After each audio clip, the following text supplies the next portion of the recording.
ദൈവ തിരുനാമം വാഴ്ത്തപ്പെടുമാകട്ടെ. പരിശുദ്ധ ദൈവമാതാവിന്റെ വാങ്ങിപ്പ് പെരുന്നാൾ വിശ്വാസത്തിന്റെയും പ്രത്യാശയുടെയും മഹോത്സവമാണ്.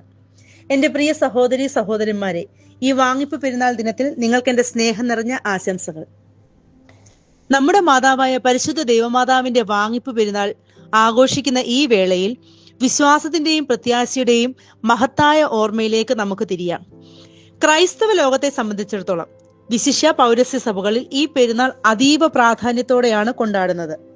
ഓഗസ്റ്റ് 15 നാം പരിശുദ്ധ കന്യക മറിയാമിന്റെ സ്വർഗാരോഹണം അഥവാ വാങ്ങിപ്പ് പെരുന്നാൾ ആഘോഷിക്കുന്നു. പരിശുദ്ധ ദൈവമാതാവിന്റെ ജീവിതം നമുക്കെന്നും ഒരു മാതൃകയാണ്. ദൈവഹിതത്തിന് പൂർണ്ണമായി കീഴടങ്ങിയ ഒരു ജീവിതമായിരുന്നു അത്. ക്രിസ്തുവിനെ നമ്മുടെ ഇടയിലേക്ക് കൊണ്ടുവന്നവളാണ് മറിയം. അവൾ നമ്മുടെ രക്ഷകനായ ഈശോയുടെ അമ്മ മാത്രമല്ല, വിശ്വാസത്തിലൂടെ നാം എല്ലാവരുടെയും അമ്മ കൂടിയാണ്. പരിശുദ്ധ ദൈവമാതാവ് തന്റെ ഭൗതിക ജീവിതം പൂർത്തിയാക്കിയ ശേഷം തന്റെ ആത്മാവും ശരീരവും ഒരുമിച്ച് സ്വർഗത്തിലേക്ക് എടുക്കപ്പെട്ടു എന്ന വിശ്വാസമാണ് വാങ്ങിപ്പ് പെരുന്നാളിന്റെ കാതൽ. ഇത് കേവലം ഒരു മരണാനന്തര ചടങ്ങല്ല, മറിച്ച് മറിയത്തിന് ദൈവം നൽകിയ മഹത്വത്തിന്റെ കിരീടധാരണമാണ്. പാപമില്ലാതെ ജനിച്ചവളും ദൈവപുത്രന് ജന്മം നൽകിയതുമായ മറിയമിന് മരണശേഷം ഒരു പ്രത്യേക മഹത്വം ദൈവം നൽകി എന്ന വിശ്വാസത്തെ ഇത് ഉറപ്പിക്കുന്നു. ഈ സ്വർഗാരോഹണം യേശുക്രിസ്തുവിന്റെ ഉയർപ്പിന്റെയും സ്വർഗാരോഹണത്തിന്റെയും പൂർത്തീകരണമായി നമുക്ക് കാണാൻ സാധിക്കും. ക്രിസ്തുവിന്റെ രക്ഷാകരമായ പ്രവൃത്തിയുടെ ഫലം മനുഷ്യനിൽ എങ്ങനെ പൂർണ്ണമായി പ്രകടമാകുന്നു എന്നതിന്റെ ഉത്തമ ഉദാഹരണം കൂടിയാണ് പരിശുദ്ധ അമ്മയുടെ വാങ്ങിപ്പ്. പരിശുദ്ധ അമ്മയുടെ ജനനമല്ല, മറിച്ച് വാങ്ങിപ്പാണ് ഓർത്തഡോക്സ് സഭ പെരുന്നാളായി ആഘോഷിക്കുന്നത്. ഇവിടെ നമ്മൾ ശ്രദ്ധിക്കേണ്ട ഒരു കാര്യം, നമ്മെ പോലെ ഒരു സാധാരണ സ്ത്രീയായി ജനിച്ച മറിയം എങ്ങനെ പരിശുദ്ധ കന്യക മറിയമായി തീർന്നു? ഒരു സാധാരണ സ്ത്രീയായി ജനിച്ച മറിയം തന്റെ ജീവിതത്തിലൂടെ പരിശുദ്ധിയായി മാറുകയായിരുന്നു. പ്രിയമുള്ളവരെ, അമ്മ തന്റെ ജീവിതം കൊണ്ട് പഠിപ്പിക്കുന്ന ചില പാഠങ്ങളുണ്ട്. ഒന്ന്, ദൈവത്തിലുള്ള അടിയുറച്ച വിശ്വാസം. നമുക്കറിയാം, വിവാഹം പോലും കഴിച്ചിട്ടില്ലാത്ത ഒരു പെൺകുട്ടിയോട് അമ്മയാവുക എന്ന് പറയുമ്പോൾ അവൾ ഏൽക്കേണ്ടി വരുന്ന നിന്ന എത്രയാണെന്ന്. എന്നാൽ ആ നിന്നയെപ്പോലും വകവയ്ക്കാതെ ദൈവഹിതത്തിന് പരിപൂർണമായി തന്നെ സമർപ്പിച്ചു കൊടുത്തു.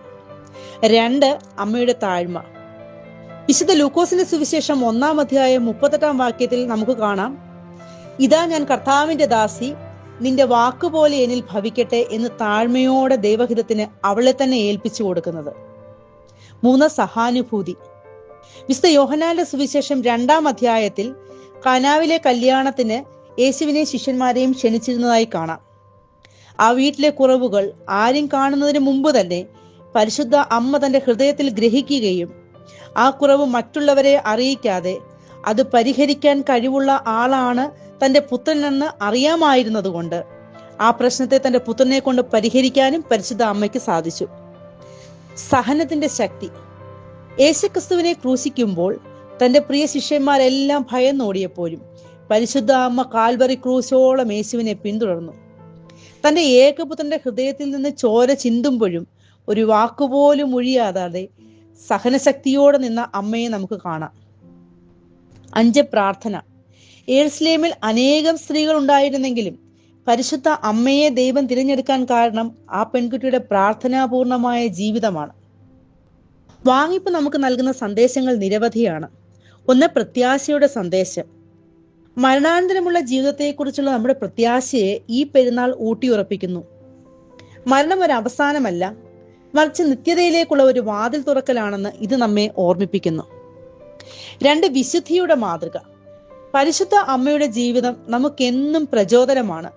പാപത്തിൽ നിന്ന് ഒഴിഞ്ഞു മാറി ദൈവത്തിന് പ്രീതികരമായ ജീവിതം നയിക്കാൻ ഈ പെരുന്നാൾ നമ്മെ പ്രേരിപ്പിക്കുന്നു. 3, മധ്യസ്ഥത്തിന്റെ ശക്തി.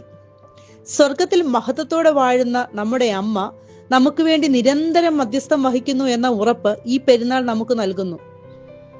നമ്മുടെ ആവശ്യങ്ങളിലും പ്രാർത്ഥനകളിലും നമുക്ക് അമ്മയുടെ മധ്യസ്ഥം തേടാം.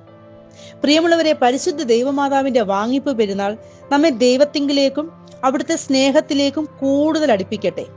അമ്മയുടെ വിശുദ്ധ ജീവിതം നമുക്ക് മാതൃകയായി പ്രതിസന്ധികളിൽ തളരാതെ ദൈവത്തിൽ ആശ്രയിച്ച് മുന്നോട്ട് പോകാൻ ഈ പെരുന്നാൾ നമുക്ക് ശക്തി നൽകട്ടെ. വിശുദ്ധ കന്യക മറിയാം നമുക്ക് വേണ്ടി അപേക്ഷിക്കട്ടെ. ദൈവം നമ്മെ എല്ലാവരെയും വാഴ്ത്തി അനുഗ്രഹിക്കട്ടെ. ആമീൻ.